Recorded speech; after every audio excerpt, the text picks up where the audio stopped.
संपूर्ण अधिक मासामध्ये ज्यांनी पण आपल्या घरामध्ये भगवान विष्णूंच्या, माता लक्ष्मीच्या सेवा उपासना केलेल्या आहेत बघा, किंवा आपल्या स्वामींचे विशिष्ट महत्त्वाच्या ग्रंथाचं पारायण घरामध्ये केलेलं आहे, तुम्ही ज्या पण सेवा केलेल्या आहेत बघा ह्या पूर्ण महिन्यामध्ये, या सेवेचं फळ तुम्हाला भगवान विष्णूंनी आणि माता लक्ष्मीनं दिलेलं आहे का?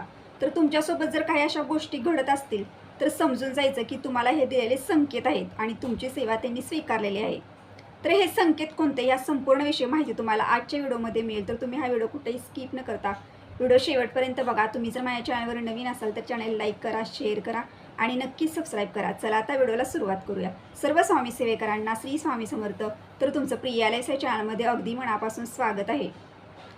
अधिक मासाचा महिना हा 3 वर्षानंतर एकदा येतो आणि तो ह्या वर्षी आलेला होता बघा. प्रत्येकाने आपल्या घरामध्ये छोट्या मोठ्या का होईना आपण सेवा ह्या नक्कीच केलेल्या आहेत. अगदी मनापासून अगदी श्रद्धेने आपण त्या सेवा घरामध्ये केलेल्या असतात. पण या सेवा करत असताना बघा आपल्याला काही असे भगवान विष्णू आणि माता लक्ष्मी हे असे काही शुभ संकेत सुद्धा देत असते. पण त्यावेळेला आपल्याला ह्या संकेतांचं किंवा त्यावेळेला ह्या गोष्टी आपल्याला समजत नाहीत.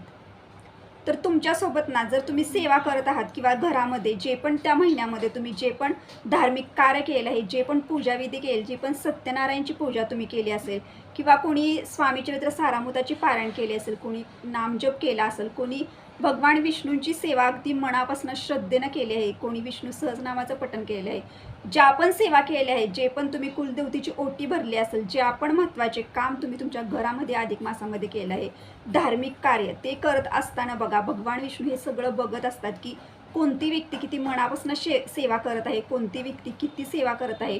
तुम्हाला एक गोष्ट सांगते की आपण किती सेवा करतो ना ह्यापेक्षा सुद्धा आपण किती मनापासून आपला भाव किती शुद्ध आहे आणि आपल्या अंतःकरणामध्ये सेवेविषयी किती तळमळ आहे हे महत्त्वाचं असतं बघा. पण ना अशा काही गोष्टी घडल्या ना या व्हिडिओमार्फत मी तुम्हाला ज्या सांगत आहे बघा, तर तुम्ही नक्कीच समजून जा की भगवान विष्णू तुमच्यासोबत आहे. तुमच्या घरावरती, तुमच्या कुटुंबावरती भगवान विष्णूंचा, माता लक्ष्मीचा एक कृपाशीर्वाद आहे बघा. आणि ह्या महिन्यामध्ये तुम्ही ज्या पण सेवा केलेल्या आहेत ना त्या सेवा त्यांनी स्वीकारलेल्या आहेत आणि तुमच्या आयुष्यामध्ये आता चांगली वेळ येणार आहे. म्हणजे तुमची जी अडकलेली किंवा जी पण कामं मार्गी लागत नव्हती ती सुद्धा कामं मार्गी लागणार आहेत आणि तुमच्या आयुष्यामध्ये आता चांगल्या गोष्टी घडत राहणार आहेत. तर पहिला तुम्हाला संकेत सांगते बघा. जेव्हा आपण अधिक मासाला सुरुवात झाली, तुम्हाला सर्वांना माहिती आहे की 17 मे 2026 या दिवसापासून अधिक मासाला सुरुवात झाली. ते 15 जूनपर्यंत अधिक मासाचा एक पूर्ण महिना होता बघा. त्या पूर्ण महिन्यामध्ये कोणी घरामध्ये बघा आपल्या भगवान विष्णूंची सेवा उपासना केली असेल, कुणी प्रत्येकांची प्रत्येक देवावरती श्रद्धा असते, कुणाची महादेवावरती श्रद्धा असेल, कुणाची गणपतीवर श्रद्धा असेल, कुणाची त्यांच्या कुलदेवतेवरती श्रद्धा असेल, तर प्रत्येकानं आपल्या ज्या ज्या देवांची सेवा उपासना आपल्या घरामध्ये प्रत्येकानं केलेली असते बघा. आणि ही सेवा करत असताना आपल्या मनामध्ये असं सारखं आपल्याला वाटत असतं की मी जी सेवा करत आहे ती सेवा आपल्या देवापर्यंत, म्हणजे आपण ज्या देवाची सेवा करत आहोत त्यांच्यापर्यंत स्वीकारलेली आहे का त्यांनी, आपण जी सेवा करत आहोत त्या सेवेचं फळ आपल्याला मिळेल का, असं आपल्या प्रत्येकाला वाटत असतं बघा. तर तुम्हाला पहिल्यांदा सांगते, तुम्ही जेव्हा पण बघा पहिल्या दिवशीपासून तुम्ही सेवा करा किंवा अधिक मासाला सुरू झाल्यानंतर 15-20 दिवसांनी जरी सेवा घरामध्ये केली असेल तरी सुद्धा तुम्हाला हे शुभ संकेत नक्कीच भगवान विष्णू देतात. त्यामध्ये आपल्याला काही घरामध्ये काही कामं असतात किंवा आपला काही जॉब असतो, यामुळे आपल्याला सेवा करणं शक्य झालं नाही. पण जे राहिलेले दिवस होते, जे काही 15 दिवस होते किंवा 7, 8, 10 दिवस होते, त्या दिवसामध्ये सुद्धा तुम्ही मनापासून आणि श्रद्धेने तुम्ही सेवा घरामध्ये केलेली आहे बघा. मग तुम्ही एक स्वामीचरित्र सारामृताचं पारायण जरी केलं असलं तरी सुद्धा भगवान विष्णू तुम्हाला शुभ संकेत हे नक्कीच देतात. पहिला संकेत तुम्हाला मी सांगते. ज्या वेळेला बघा तुम्ही तुमच्या घरामध्ये सकाळची वेळ आहे आणि तुम्ही देवपूजा करत होता, म्हणजेच काय सर्व देवांना स्नान वगैरे घालतो आणि आपण देवपूजा वगैरे सर्व करत असतो, अशा वेळेला ना तुम्हाला अचानक ना एकदम सुगंधी म्हणजे एखादी अगरबत्ती लावलेल्याचा वास येत असतो. म्हणजे एकदम असं आपल्याला पूजा ज्या ठिकाणी पूजा धार्मिक कार्य जिथं असतं बघा, असं मंदिरामध्ये जर गेल्यानंतर कसं आपल्याला जाणवतं तसं आपल्याला त्या ठिकाणी सुद्धा आपल्या देवघराच्या ठिकाणी सुद्धा जाणवू लागतं. तर ह्यावरून तुम्ही ओळखायचं आहे की भगवान विष्णूंना तुमची सेवा स्वीकारलेली आहे आणि भगवान विष्णूंनी तुम्हाला दिलेले शुभ संकेत आहे बघा. तुम्हाला हाही संकेत आलेला असेल त्या दिवसामध्ये. दुसरा संकेत तुम्हाला असं सांगते बघा, जेव्हा आपण देवपूजा वगैरे करत असतो किंवा पोथी वाचन करत असतो, जे पण काम आपण देवघराजवळ बसून करत असतो, आता तुम्हाला सर्वांना माहिती आहे की काहींच्या घरामध्ये अखंड दिवा सुद्धा लावला होता बघा. प्रत्येकाने लावलेला असेल असं म्हणू शकत नाही, पण ज्यांना शक्य होतं त्यांनी अखंड दिवा सुद्धा लावला होता घरामध्ये. किंवा आपण देवघरामध्ये आपला दिवा होता साधा, तर कधी कधी असं सुद्धा त्या महिन्यामध्ये, म्हणजे असं नाही की त्या दिवसाचं, पूर्ण महिन्यामध्ये तुम्हाला कधीही हे संकेत मिळालेले असणार बघा. तर असा संकेत सुद्धा तुम्हाला मिळाला असेल की एकदम त्या दिव्याची ज्योत जी असते बघा, जी वात असते ती एकदम मोठी झालेली असते, किंवा त्या दिव्यामध्ये फूल असतं, किंवा कोणती ना कोणती तुम्हाला अशी प्रतिमा दिसलेली असते बघा, जी प्रतिमा बघून तुम्हाला असं सुद्धा मनातून वाटतं की आपण जो दिवा लावलेला असतो ह्याच्यामध्ये एकदम प्रतिमा कशी काय दिसू लागते. एखादं तुम्हाला कमळाचं फूल दिसू शकतं, किंवा तुम्हाला कधी कधी बघा ज्यांची जास्त प्रमाणात श्रद्धा असते, म्हणजे जे जास्त प्रमाणात धार्मिक कार्य करतात तर बघा अजून सुद्धा त्यांच्यासोबत ह्या गोष्टी घडतात की स्वामींची सुद्धा प्रतिमा त्यांना त्या दिव्यामध्ये दिसलेली असते. तर तुमच्यासोबत ह्या गोष्टी जर नक्कीच झाल्या असतील ना, तर नक्कीच समजा की स्वामींचा सुद्धा एक कृपाशीर्वाद तुमच्यावर आहे. आणि त्याशिवाय बघा तुम्ही जी सेवा तुमच्या घरामध्ये करत आहात, जी मनापासून, त्या सेवेचं फळ हे भगवान विष्णू, माता लक्ष्मी तुम्हाला देणार आहे योग्य वेळ आल्यानंतर. आणि तुमच्या घरामध्ये त्यांचा एक वास आहे, त्यांचा एक निवास आहे, म्हणजे ते तुमची पूजा स्वीकारत आहेत. आणि तुम्हाला ते अशा प्रकारे संकेत देऊन ते सांगत असतात की मी तुमची पूजा किंवा सेवा स्वीकारलेली आहे. तर तुमच्यासोबत जर हे 2 संकेत घडले असतील तर नक्कीच समजून जा तुम्ही. आता तिसरा संकेत सांगते बघा. आपण ह्या महिन्यामध्ये विष्णू सहस्रनामाचं पठण करायला बसला असो, किंवा आपल्या देवघरामध्ये स्वामी चरित्र सारामृताचं वाचन करण्यासाठी आपण तिथे बसलेलो आहोत, किंवा नामस्मरण आपण करत आहोत, जी पण तुम्ही सेवा करत आहात बघा बसून, आणि अशाच वेळेला बघा एकदम तुम्हाला अचानक घंटीचा आवाज येतो. आपल्या कानावरती ना कुठून घंटीचा आवाज येतोच, आणि हे सुद्धा एक शुभ संकेत आहे बघा.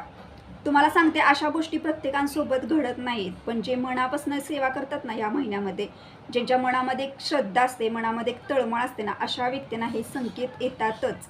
अजून एक संकेत सांगते बघा. हा संकेत ना प्रत्येकांसोबत घडतो का नाही घडत मला माहीत नाही, पण हा संकेत ना खूप शुभ संकेत आहे बघा. आणि मला तर असं वाटतं की अधिक मासामध्ये ज्या पण व्यक्तींनी ज्या पण सेवा केलेल्या आहेत ना, त्या सेवा करत असताना त्यांच्यासोबत क्वचित लोकांसोबत तरी हा संकेत नक्कीच घडला असेल बघा. बघा तुम्ही जी पण पूजा वगैरे करता देवघराजवळ बसून, किंवा पोथी वाचन करत आहात, याच गोष्टी करतानाच तुम्हाला हा संकेत मिळेल का, तर असा नाही. दिवसभरामध्ये तुम्ही जे पण तुमच्या घरामध्ये काम करत आहात, सकाळी दुपारी संध्याकाळी, त्यावेळेला सुद्धा तुम्हाला अचानक ना ही गोष्ट नक्कीच घरामध्ये दिसणार बघा. कारण ते अधिक मासामध्ये ना माता लक्ष्मी जी असते ना ती रूप घेते, आणि ते रूप घेऊन ते आपल्याला दर्शन सुद्धा देत असते, आणि आपण ते वेळीच ओळखायचं असतं बघा. तर अधिक मासामध्ये तर क्वचित लोकांना हा संकेत येतो. मी मगाशी पण तुम्हाला म्हटलं, जर तुम्हाला अधिक मासामध्ये तुमच्या देवघरामध्ये जर पाल दिसली ना, तर हा तुमच्यासाठी अतिशय शुभ संकेत आहे. साक्षात माता लक्ष्मीनं तुम्हाला तुमच्या देवघरामध्ये येऊन दर्शन दिलेलं आहे बघा.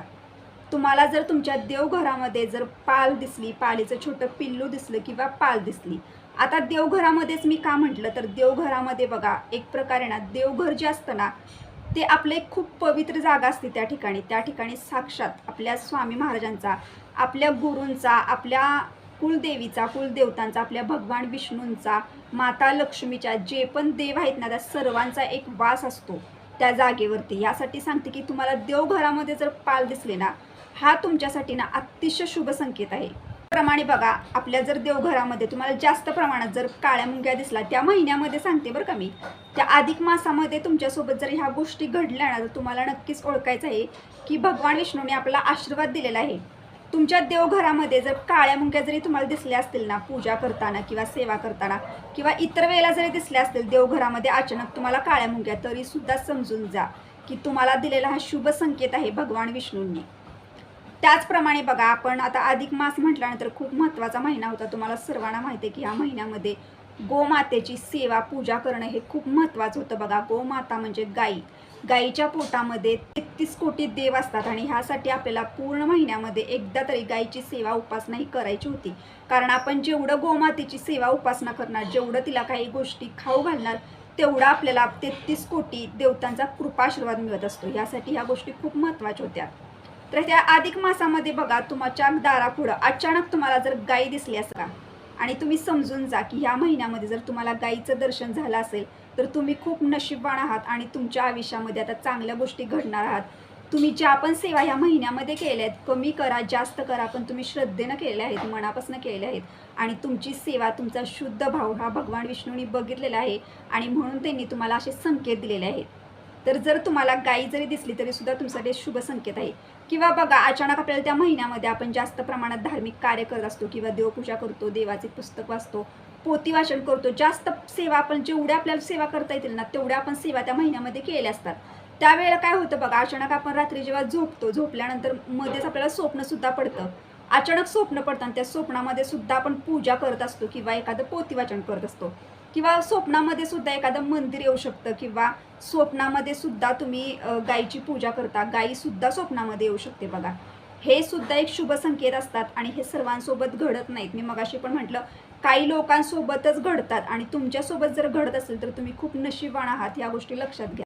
त्याचप्रमाणे बघा, तुम्ही ह्या महिन्यामध्ये एखादं पोथी वाचन करत आहात किंवा एखाद्या ग्रंथाचं पारायण करायला तुम्ही घेतलं आहे आणि ते पारायण तुमचं सुरूच आहे, तोपर्यंतच तुमचं एखादं अडलेलं किंवा खूप वर्षापासून किंवा खूप दिवसापासून एखाद्या कामासाठी तुम्ही प्रयत्न करत आहात, तुमचं एखादं कामच होत नाही, पण ते कामसुद्धा ह्या दिवसांमध्ये पूर्ण झालेलं आहे आणि तुम्हाला एक आनंदाची गोष्ट मिळालेली आहे, आनंदाची एक बातमी ऐकू आलेली आहे या दिवसांमध्ये.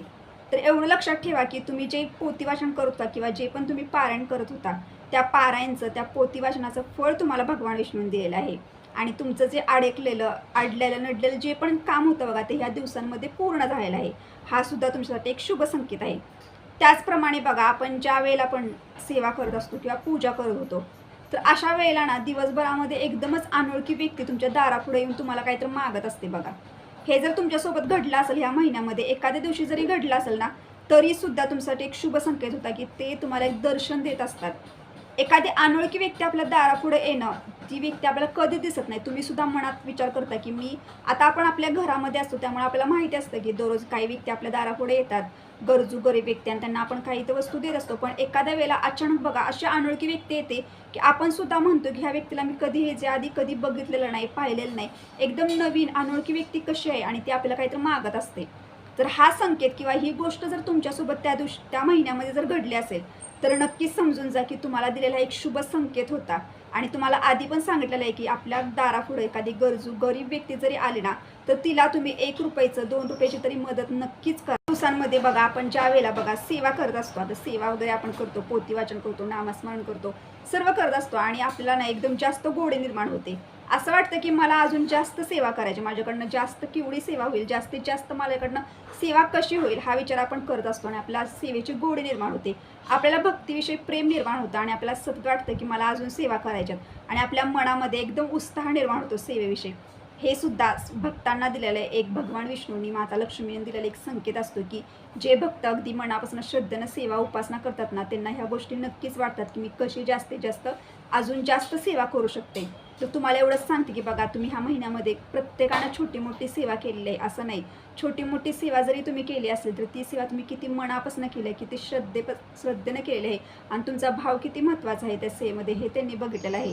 आणि अशा ठराविक भक्तांनाच बघा, त्यांनी असे जे 5 ते 6 मी तुम्हाला जे संकेत सांगितले ना, ते संकेत नक्कीच तुम्हाला आलेले असणार आहेत. आणि तुम्हाला जर संकेत खरंच आले असतील ना सेवा पूजा करताना, ह्या ज्या पण तुम्हाला मी गोष्टी सांगितल्या किंवा ज्या पण संकेत तुम्हाला मी आजच्या व्हिडिओमार्फत सांगितले, त्यातला एक जरी संकेत तुमच्यासोबत जर घडला असेल तर नक्कीच तुम्ही कमेंट करून सांगू शकता. तर तुम्हाला आजच्या व्हिडिओमार्फत अधिक मासामध्ये ज्या सेवा केल्या, ज्या उपासना केल्या, तर त्या सेवा तुमच्या ह्या भगवान विष्णूंपर्यंत पोचल्या आहेत का नाही, कशा पद्धतीनं ओळखाव्या, तर तुम्हाला हे संकेत त्यांनी दिलेले आहेत आणि संकेतावरून तुम्ही ओळखा की भगवान विष्णू आणि माता लक्ष्मीचा आपल्यावरती आशीर्वाद आहे. आपल्या आयुष्यामध्ये आता इथून पुढे सगळं चांगलं होणार आहे, आपली चांगली वेळ येणार आहे, आपल्या आयुष्यामध्ये आपल्या मनासारख्या गोष्टी घडत राहणार आहेत आणि आपल्या घरामध्ये साक्षात आपण त्यांची सेवा केली आहे, उपासना केली तर आपल्या घरामध्ये साक्षात त्यांचा एक वास आहे. ह्या गोष्टी लक्षात घ्या. तुम्हाला जर आजचा व्हिडिओ आवडला असेल तर लाईक करा, हाईप करा, कमेंट करा, लाईक करा. भेटूया तर नेक्स्ट व्हिडिओमध्ये. सर्व स्वामी सेवेकरांना श्री स्वामी समर्थ.